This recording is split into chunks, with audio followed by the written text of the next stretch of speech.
The gunshot echoed across the Montana plains as Boone Hargrove slumped forward in his saddle, blood seeping through his fingers as he clutched his side. The ambush had come from nowhere, 3 masked men demanding the money he'd earned from 6 months of cattle driving. They'd taken everything, leaving him with a bullet in his ribs and miles from the nearest town. As darkness fell and consciousness slipped away, Boone barely registered the gentle sound of flowing water that guided his faithful horse toward the only hope he had left. Grace Mitchell stiffened at the sound of approaching hoofbeats. Living alone at the edge of her family's property, 5 miles outside of Hill City, Montana, had taught her to be cautious. The year was 1878, and the frontier was still wild enough that a woman on her own needed to keep her wits about her. Grabbing her father's old rifle from above the door, she stepped onto the porch of her modest cabin just as the moon emerged from behind a cloud, illuminating a horse stumbling toward her, a man's body hanging precariously from the saddle. "Good Lord," she whispered, setting the rifle down and rushing forward. The man was large, his frame taking considerable effort for Grace to maneuver as she managed to ease him off the horse. His dark hair was matted with sweat, his face pale beneath several days' worth of beard. Blood had soaked through his shirt and vest, and his breathing came in ragged gasps. "Can you hear me?" Grace asked, tapping his cheek lightly. The man's eyes fluttered open for just a moment, eyes the color of a summer sky before closing again. He was handsome despite his condition, with strong features and a jaw that suggested stubbornness. With strength born of necessity, Grace dragged the wounded stranger toward her cabin, leaving a trail of blood across the dirt. His horse followed dutifully, as if unwilling to leave its master. Once inside, she managed to get him onto her bed, immediately cutting away his blood-soaked shirt to reveal the wound beneath. "You're lucky, mister," she muttered, though he couldn't hear her. "An inch to the left and you'd be meeting your maker instead of bleeding all over my quilt." The bullet had torn through his side but hadn't hit anything vital from what Grace could tell.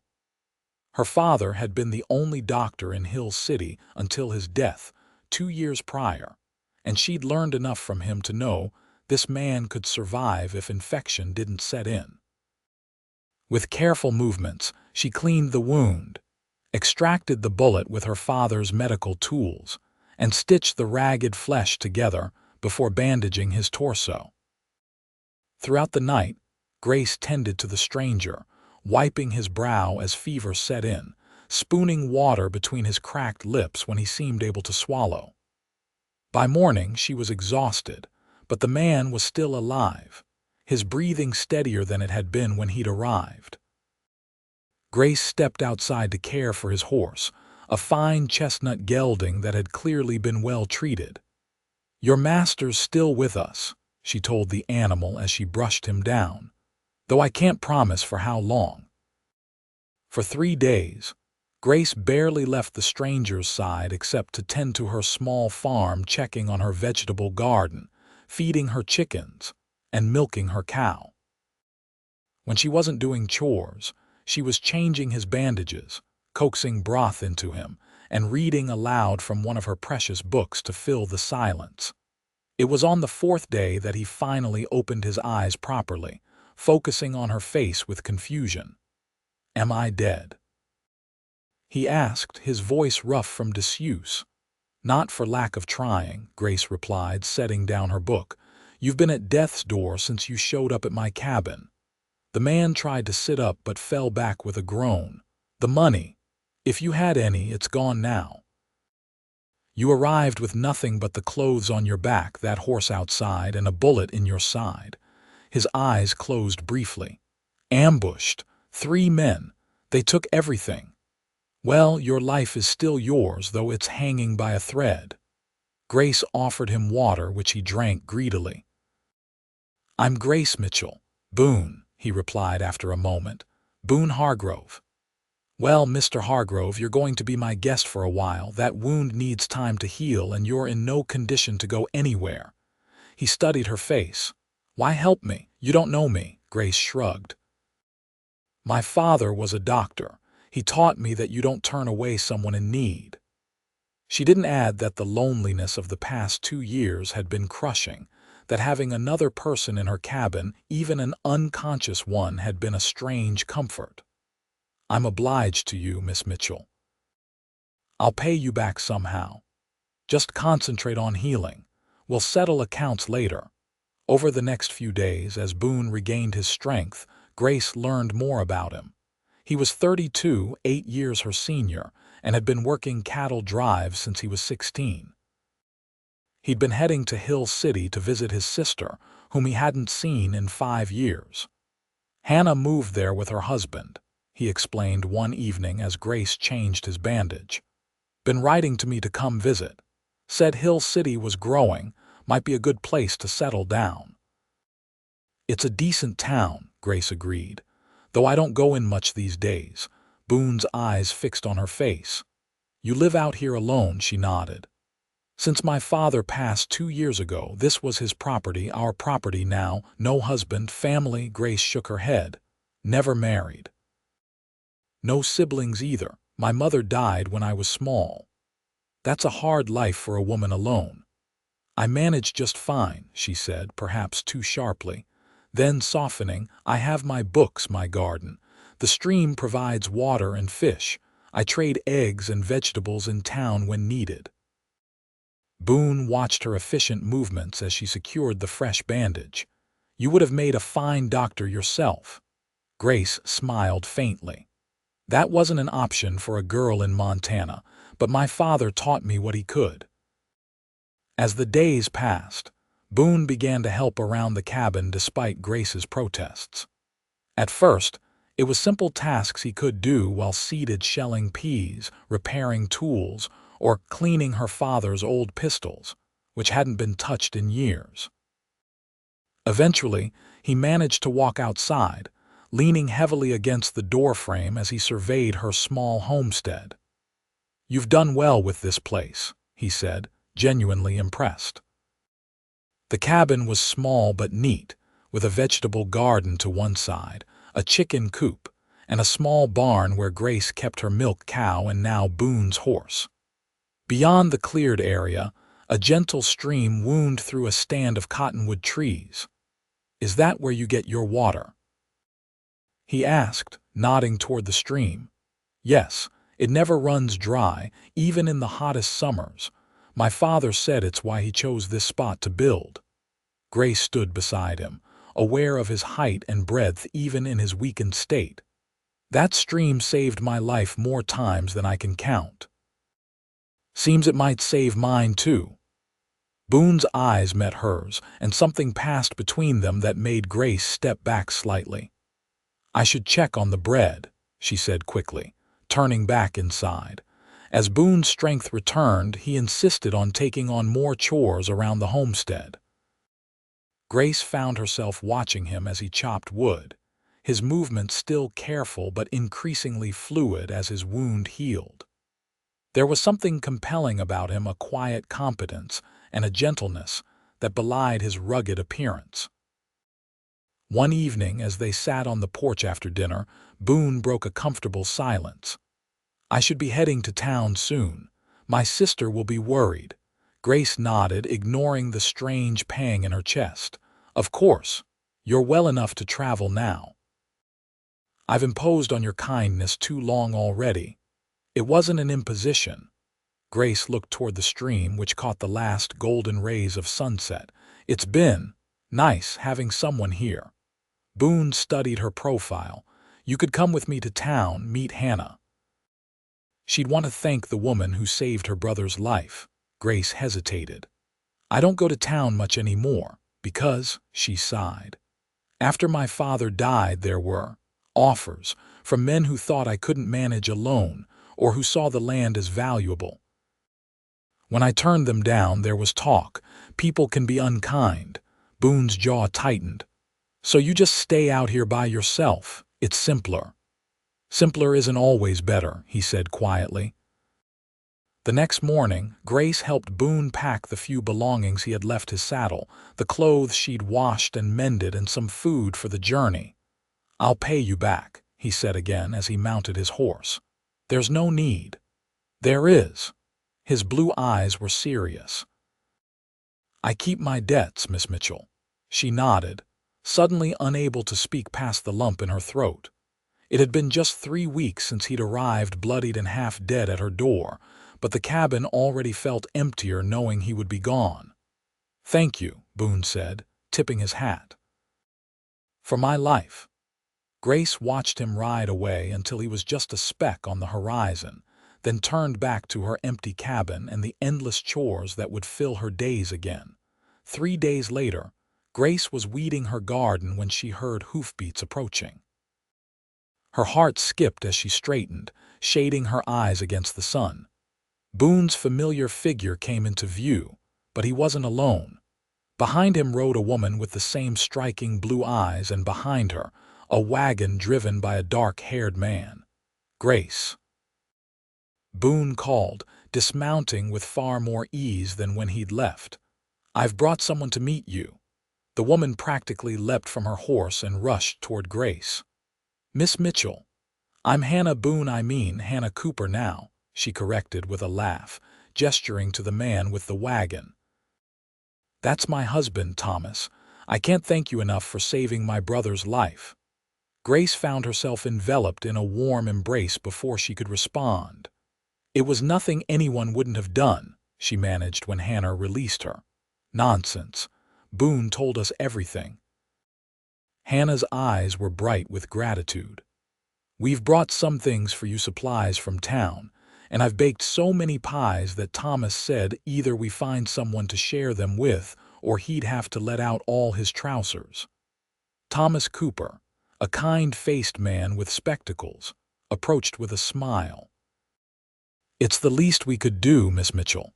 Before Grace quite knew what was happening, her quiet homestead had transformed. Hannah took over her kitchen, chattering happily as she unpacked baskets of food. Thomas and Boone unloaded supplies from the wagon: flour, sugar, coffee, ammunition, tools, even fabric and thread. "This is too much," Grace protested as Boone set down a crate of canned goods. "It's not nearly enough," he replied. His eyes held hers for a moment longer than necessary. "Besides, I told you I pay my debts." They stayed for dinner, filling Grace's small cabin with more conversation and laughter than it had heard in years. Hannah insisted on hearing every detail of Boone's recovery, exclaiming in horror at the appropriate moments and praising Grace's medical skills. "You should have been a doctor," she declared, echoing her brother's earlier sentiment. "That's what Boone said," Grace admitted with a smile. "My brother's a smart man when he's not getting himself shot," Hannah replied, giving Boone a fond but exasperated look. As the evening went on, Grace found herself watching Boone. He seemed different here, with his family more relaxed, quicker to smile. Several times she caught him looking at her, his expression thoughtful. When Hannah and Thomas announced it was time to head back to town before it got too dark, Grace felt a sharp disappointment. "Boone, are you coming?" Hannah asked as Thomas helped her into the wagon. "I thought I might stay a bit," Boone replied, glancing at Grace. "Still have some making up to do here." Hannah's eyes darted between them and a knowing smile spread across her face. "Of course. We'll see you when we see you then." After they left, a strange silence fell. Grace busied herself clearing the dinner dishes while Boone built up the fire against the evening chill. "You didn't have to stay," Grace said finally. "I know." Boone turned from the fireplace.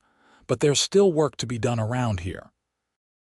That barn roof needs patching and your fence has seen better days. I can manage. I know you can. But you don't have to do everything alone, Grace." It was the first time he'd used her given name, and something in the way he said it made her cheeks warm. "Why are you really here, Boone?" He approached slowly, as if giving her time to retreat if she wished. "Because in 3 weeks of lying in your bed, listening to your voice, watching you care for this place for me, I've come to admire you more than any woman I've ever known." Grace's breath caught. "You don't know me." "I know enough. I know you're strong and kind and too stubborn for your own good sometimes." His lips quirked in a half-smile. "I know you read Shakespeare to the chickens because you think it makes them lay better eggs." Grace laughed despite herself. "You heard that. I did. And I know that stream out there led me to you when I needed help most, like it was fate or providence or whatever you want to call it." Boone. Grace wasn't sure what to say. She'd spent 2 years in solitude, convinced it was better that way, and yet in less than a month, this man had made her question everything. "I'm not asking for anything," he said gently. "Just a chance to stay a while longer, to help around the place, to get to know you better." Grace looked up at him, at the earnest expression in those blue eyes. "All right," she said finally. "You can stay, but only until the barn roof is fixed." His smile was like the sun breaking through clouds. "Yes, madam." True to his word, Boone set to work on the homestead the next day. Grace watched from her garden as he assessed the barn roof, making mental calculations before heading into town to purchase the necessary materials. When he returned, he worked methodically, replacing rotted boards and securing loose shingles. Grace found herself seeking excuses to be near the barn gathering eggs, checking on the cow, bringing him water or lunch. Each time, their conversations grew longer, easier. Boone told her about his years on cattle drives, about the vast open ranges of Texas, about the friends he'd made and lost along the way. Never stayed in one place long. He admitted one afternoon as they sat in the shade of the barn, sharing a simple lunch of bread, cheese, and apples. "Always thought there was something better over the next horizon." "And was there?" Grace asked. Boone considered this. "Different sometimes. Better rarely." He glanced at her. "What about you? Have you always been here?" Grace nodded. "Born in that cabin." "My father delivered babies all over the county, but he barely made it home in time for me." She smiled at the memory, passed down like family lore. "My mother said he was so nervous he almost dropped me. And you never wanted to leave, see other places." "Sometimes. I used to dream of going east, maybe to Boston or New York. My father had medical books from there with pictures." Grace leaned back against the barn wall. "But then my mother died when I was 12 and it was just the two of us. He needed me here. And now." Grace looked toward the stream which had been her constant companion. "Now this is home. It's what I know." The days fell into a pleasant rhythm. Boone finished the barn roof and moved on to other repairs: the sagging fence, the loose floorboard on the porch, the door that had never quite closed properly. Each evening they would sit together, sometimes talking, sometimes just enjoying the peaceful sounds of the Montana twilight. Grace found herself looking forward to these quiet moments, to the way Boone's presence filled the space around her. When their hands occasionally brushed as they worked together, she felt a warmth that had nothing to do with the summer sun. One morning, about 2 weeks after Boone had decided to stay, Grace woke to the sound of unfamiliar voices. Grabbing her robe, she hurried to the window to see Boone confronting 3 men on horseback at the edge of her property.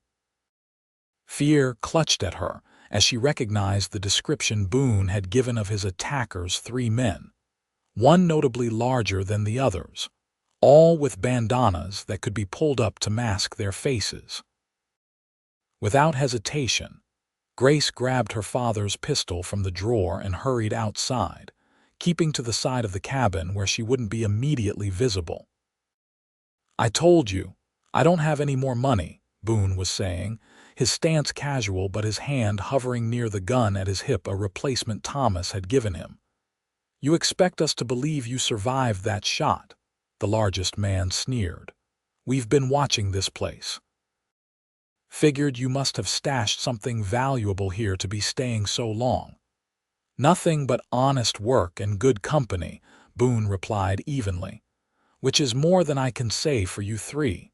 Search the cabin," the leader ordered one of his companions.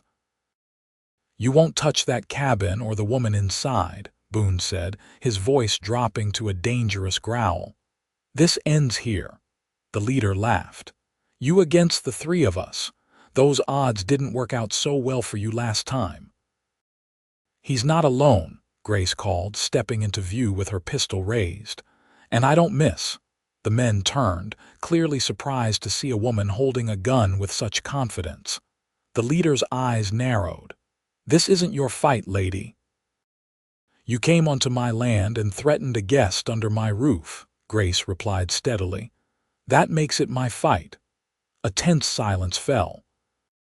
3 against 2 weren't ideal odds, but Grace knew her property knew that Thomas Cooper, the town's deputy, was due to visit that very morning to bring mail and check on them at Hannah's insistence. As if summoned by her thoughts, the sound of an approaching horse broke the standoff. The bandits turned to see Thomas riding up, his deputy's badge gleaming on his chest. "Everything all right here?" Thomas called, his hand moving to his own weapon as he assessed the situation. The leader of the bandits cursed under his breath. "This isn't over," he muttered to Boone before signaling to his men. They turned their horses and galloped away, disappearing across the plains. "Friends of yours?" Thomas asked dryly as he dismounted. "The men who shot me," Boone confirmed, walking to Grace's side. "Are you all right?" Grace nodded, though her hands were shaking slightly now that the danger had passed. "They won't stop, will they?" Boone's expression was grim. "Not likely. Men like that don't like loose ends." He turned to Thomas. "I can't stay here. I'm putting Grace in danger." "Nonsense," Grace said firmly. "This is my home. I won't be driven from it by criminals." Thomas pushed his spectacles up his nose. "I'll alert the sheriff. We'll increase patrols in this area, but Boone's right, they might come back, and next time they might not be deterred so easily." That evening, after Thomas had left with promises to return with the sheriff the next day, Boone was uncharacteristically quiet.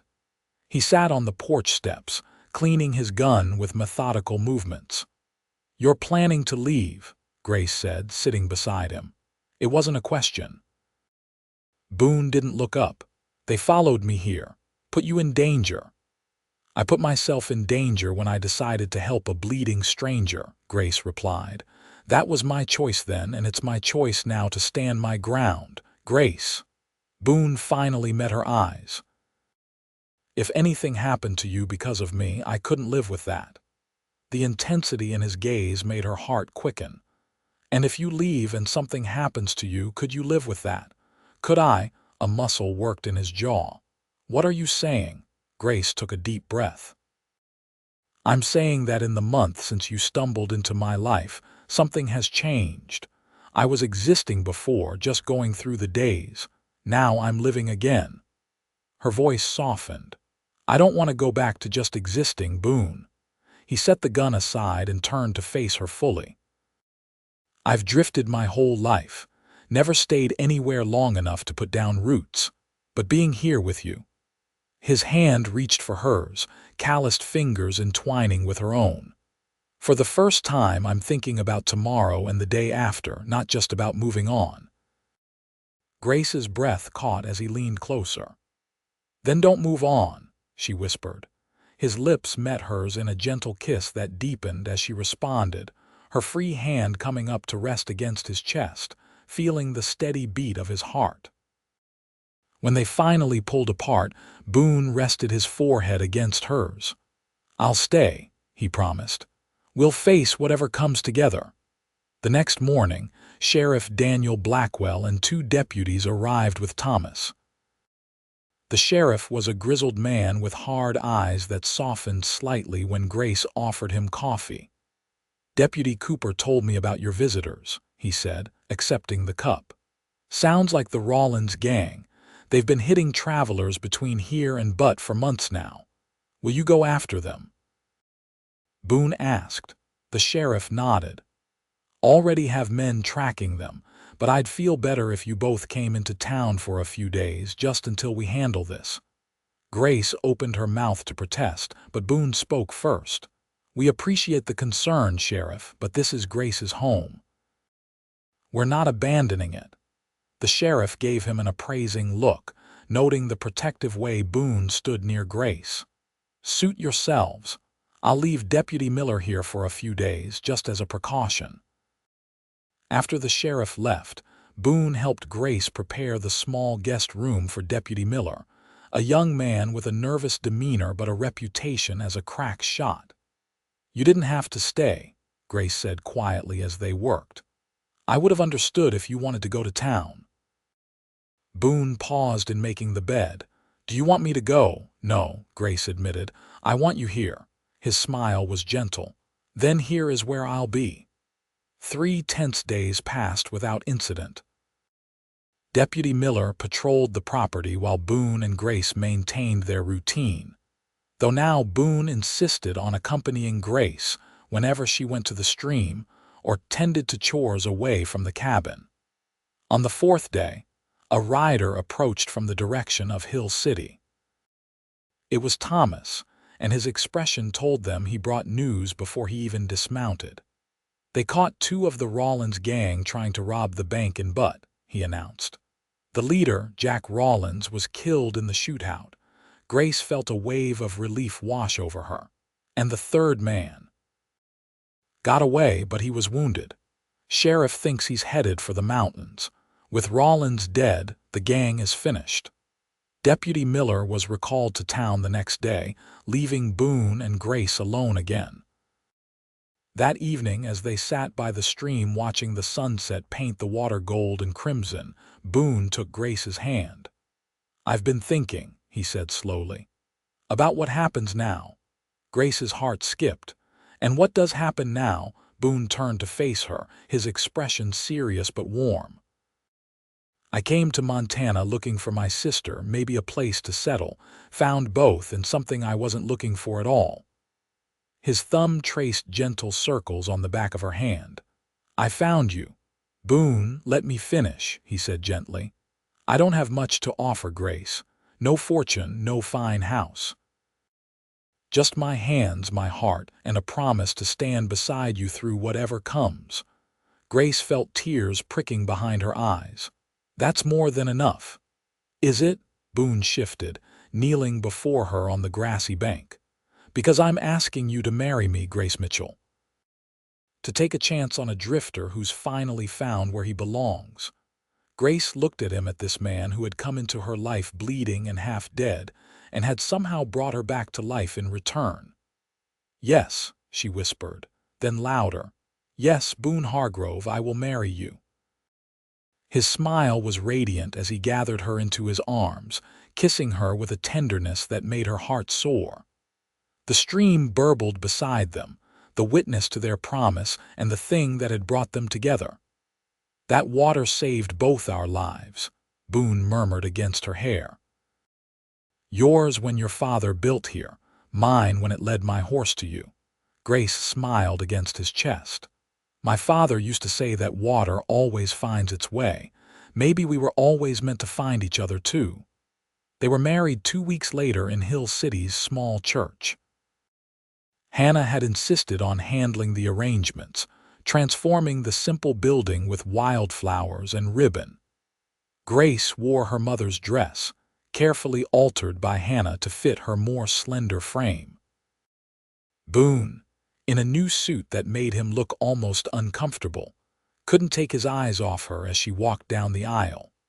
The entire town turned out for the ceremony, curious about the woman who had lived alone for so long and the cowboy who had won her heart. Pastor Reynolds spoke of rivers and streams as metaphors for life's journey, bringing smiles to the bride and groom who understood the significance better than anyone. "By the power vested in me," the pastor concluded, "I now pronounce you husband and wife. Mr. Hargrove, You may kiss your bride."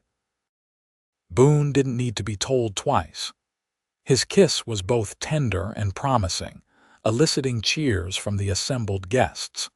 The celebration continued at Hannah and Thomas's home, where tables groaned under the weight of food contributed by nearly every woman in town. Grace, who had grown accustomed to solitude, found herself surrounded by well-wishers and new friends. "They've accepted you back," Boone observed as they shared a quiet moment on the porch. Grace watched the townsfolk laughing and talking in the yard. "I think they were just waiting for me to rejoin the living. Sometimes we all need a little saving," Boone said, squeezing her hand. "You saved me, and maybe I helped save you too in a different way." As the sun began to set, they said their goodbyes and rode back to their cabin now. The stream caught the last golden light as they approached, a ribbon of fire cutting through the darkening land. "Welcome home, Mrs. Hargrove," Boone said as he lifted her from her horse. Grace smiled up at him. "It's always been home, but now it's complete." In the months that followed, they fell into a new rhythm together. Boone took work breaking horses for nearby ranches, coming home each evening to Grace and their growing homestead. With his help and Hannah's connections in town, they expanded the garden and added more chickens. They repaired the cabin, adding a second room in anticipation of the family they hoped to have. Grace began making medicinal preparations from herbs she grew, reviving her father's practice in a small way. Word spread, and soon people from Hill City and surrounding homesteads would visit for her remedies, and occasionally her stitching skills when injuries were minor. "You're becoming the doctor you were meant to be," Boone observed one evening as she labeled jars of salve. "Not quite a doctor," Grace replied, "but it feels good to help people like my father did." "He'd be proud of you," Boone said, pressing a kiss to the top of her head. "I know I am." As winter approached, they prepared the cabin and barn for the harsh Montana weather. The stream that had brought them together would freeze along the edges but never completely, providing water even in the coldest months. It was during the first heavy snow that Grace realized she was carrying their child. The morning sickness had been subtle at first, but when she found herself unable to stomach the coffee Boone brewed, she knew. She waited until evening to tell him, after dinner as they sat before the fire. Boone's expression transformed from surprise to wonder to pure joy in the space of heartbeats. "A baby," he whispered, placing his hand reverently on her still flat stomach. "Our baby." "Due in summer, I think," Grace said, covering his hand with her own. "A child of sunshine and warm days." Boone's eyes glistened. "I never thought I'd have this: a home, a wife, a child on the way. I spent so many years drifting, thinking the next place would be better. And now I know that better isn't a place at all. It's the life we're building together." When spring came, melting the snow and swelling the stream to its fullest, Grace's condition was obvious. Hannah visited often, bringing baby clothes she had sewn and endless advice from her own experiences as a mother of two. "You're glowing," she told Grace as they walked along the stream one mild April day. "Motherhood suits you already." Grace laughed, resting a hand on her rounded belly. "I'm terrified half the time. What if I'm not good at this?" "You will be," Hannah assured her. "You and Boone both." "I've never seen my brother so settled, so happy." "You've given him roots, Grace." "He's given me wings," Grace replied. "Before him, I was just existing here, going through the motions. Now I feel like I'm truly living again." Hannah squeezed her hand. "That's what love does. It completes us in ways we didn't know we were incomplete." In early July, as the wildflowers painted the prairie in a riot of color, Grace's labor began. Boone rode into town like a man possessed, returning with both Hannah and the midwife, Mrs. Peterson. "Don't you worry," the older woman said as she shooed Boone from the bedroom. "Your wife is strong, and this baby is eager to meet you." Banished to the porch, Boone paced for hours, jumping at every sound from inside. Thomas arrived to keep him company, offering quiet support and occasionally forcing him to sit and drink water. "She'll be fine," Thomas repeated whenever Boone's worry threatened to overwhelm him. "Grace is the strongest woman I know next to Hannah." Just as the sun was setting, turning the stream to liquid gold, a new cry joined the evening sounds, the unmistakable wail of a newborn taking its first breaths. Boone froze mid-pace, his eyes fixed on the cabin door. When Hannah finally emerged, her face tired but beaming, Boone couldn't speak. "Congratulations," she said, pulling her stunned brother into a hug. "You have a son, a beautiful, healthy boy." Inside the bedroom, Grace sat propped against pillows, her face flushed and damp with sweat but radiant with joy. In her arms, wrapped in a blanket Hannah had made, was a tiny red-faced infant with a tuft of dark hair. "Boone," Grace whispered as he approached cautiously. "Meet your son." Boone sat carefully on the edge of the bed, staring in wonder at the small bundle. "He's perfect," he managed, his voice thick with emotion. "You're perfect. Do you want to hold him?" With trembling hands, Boone accepted his son, cradling him with a tenderness that made Grace's heart swell.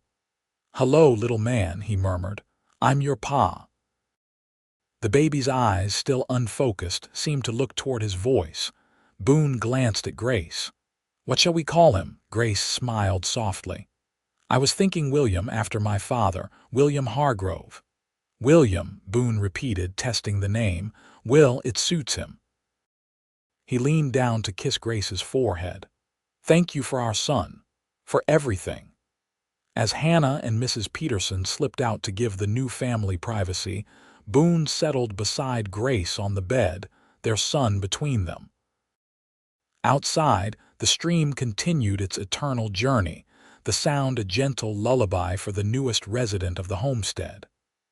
"I was thinking," Boone said after a while, "maybe we should build a bigger house, something with more rooms for when Will has brothers or sisters." Grace smiled tiredly. "Let me recover from this one first, but yes, I'd like that." "We could build it closer to the stream," Boone continued, "where the cottonwoods give shade in summer, big enough for a growing family but still close enough to hear the water at night." "Our children will grow up strong here," Grace murmured, her eyes growing heavy. "With the stream to guide them like it guided us to each other."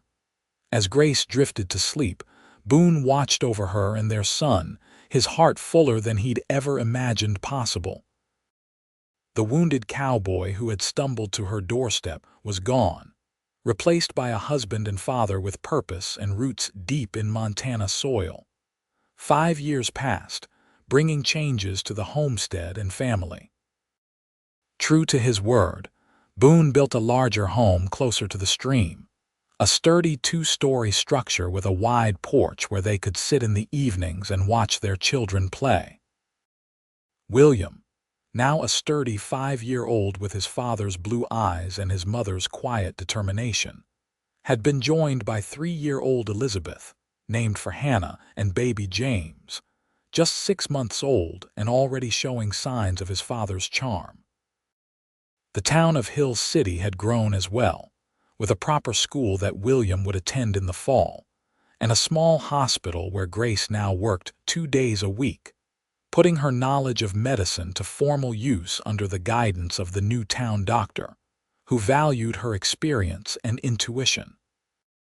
Boone had partnered with Thomas in a successful horse breeding operation, providing mounts for the cavalry and quality stock for neighboring ranches. The business allowed him to be home most evenings and gave him the security he'd never had as a drifter. On a warm summer evening, the 5th anniversary of their wedding, Boone and Grace sat on the porch swing watching their children play by the stream, William carefully showing Elizabeth how to float leaf boats in the current, while baby James gurgled from the blanket where he lay. "We should call them in soon," Grace said, leaning against Boone's shoulder. "It'll be dark before long." "A few more minutes," Boone replied, his arm tightening around her. "I like watching them there by the water that brought us together." Grace smiled, remembering the half-dead cowboy who had arrived at her door.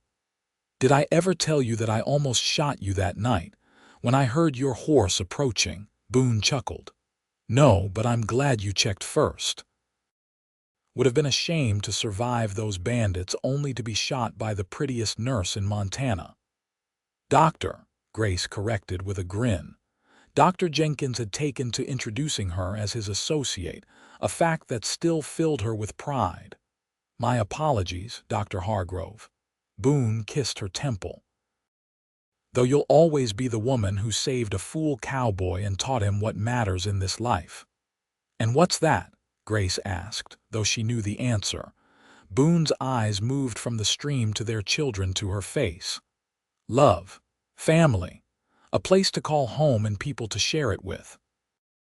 He kissed her properly then, a kiss that held 5 years of shared joy and challenges, of midnight feedings and harvest celebrations, of quiet moments by the stream and passionate nights in their bed. "Mama, Papa, look," William called, interrupting them. He stood knee-deep in the stream, holding up a small trout he'd caught with his hands, a skill Boone had taught him. "Well done," Boone called back, rising from the swing and offering Grace his hand. "Let's go see if that fish is big enough for dinner." Hand in hand, they walked to join their children by the water that had first brought them together, the stream that had led a wounded cowboy to safety, and had become the lifeblood of all they'd built together.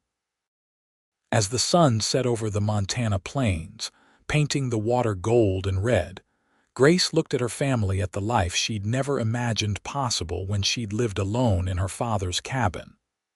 The stream bubbled and flowed as it always had, constant and life-giving.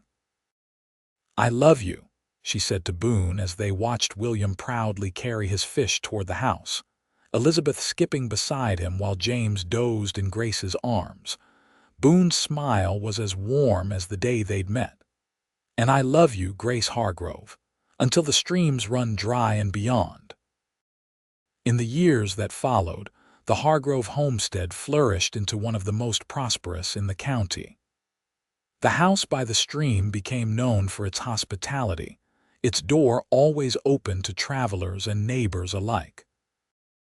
Grace's work at the Hill City Hospital expanded, and she became known throughout the territory for her skill with difficult cases and her gentle bedside manner.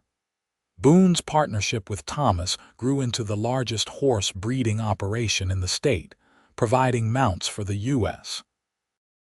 cavalry and quality stock for ranches as far away as Texas.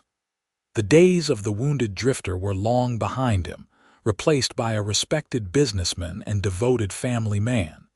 Their children grew tall and strong by the stream that had brought their parents together. William followed in his father's footsteps, showing a natural way with horses that promised to serve the family business well.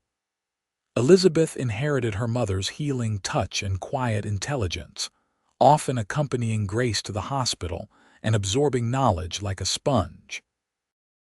Young James, the most adventurous of the three, was forever exploring the banks of the stream and bringing home interesting rocks and occasional frogs. 2 more children joined the family over the years: Sarah, with her father's charm and her Aunt Hannah's artistic talents, and Michael, the youngest, who combined his mother's compassion with his father's determination.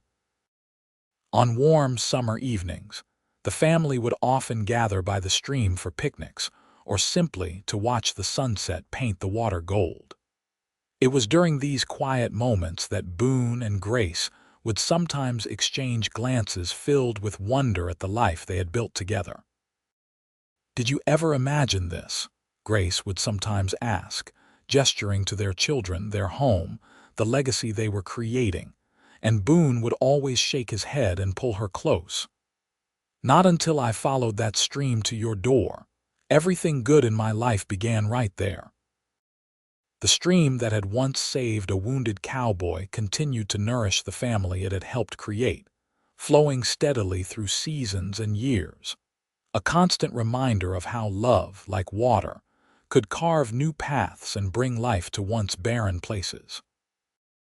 And if sometimes, in the quiet of night, Boone and Grace would walk hand in hand along its banks, remembering the desperate man and the solitary woman they had once been, they did so with gratitude for the current that had carried them to each other, and the love that continued to flow between them as constant and life-giving as the stream itself.